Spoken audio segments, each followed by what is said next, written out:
লিবিয়ায় বিভিন্ন কারণে আটকে পড়া ১৭৬ বাংলাদেশিকে দেশে ফেরত আনা হয়েছে।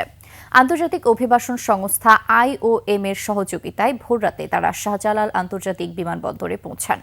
এদের কেউ ইউরোপে যাওয়ার পথে দালালের খপ্পরে পড়ে, কেউ অবৈধ ভিসায় লিবিয়া গিয়ে আটকে পড়েন।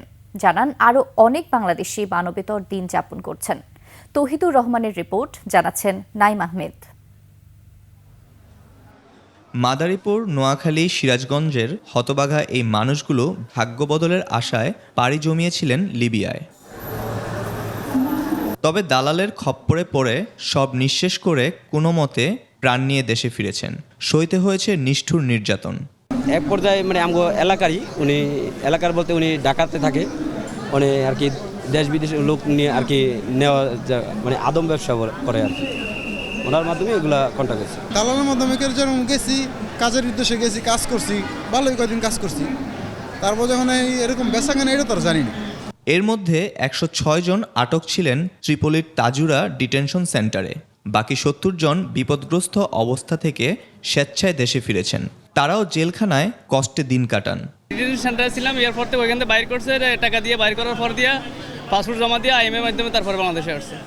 ক্যামেরায় ওয়াও, স্টাইল দেখাও, Xenon X21 পারলে ঠেকাও। এদের মধ্যে ১২ জন শারীরিকভাবে অসুস্থ। অবৈধ অভিবাসনের ঝুঁকি ও এর নেতিবাচক প্রভাব সম্পর্কে সবাইকে সচেতন হওয়ার পরামর্শ দেন তারা। 5 মাস কাজ করলে গেলে 1 মাসের বেতন দিছে, তার বাংলাদেশের 30,000 টাকা। খাওয়া দাওয়া ছিল না, খুব কষ্টের ভিতরে ছিলাম। দেখা গেছে 2 দিন 1 দিন পর খবজা একটা দিয়ে যেত, ওই যে বাংলাদেশে যেরকম রুটি, এরকম রুটি দিয়ে যেত, ওটা খাইতাম, খায়া পরে থাকতাম। লিবিয়া যেন আল্লাহ কেউ নেয় না, আর আমার মাফিয়াও ধরছিল, তাই আল্লাহ পাক যাই হোক কম লাগছে, 13 লাখ লাগছে ওই ফিলে, টোটাল আমার 26 লাখ টাকা গেছে।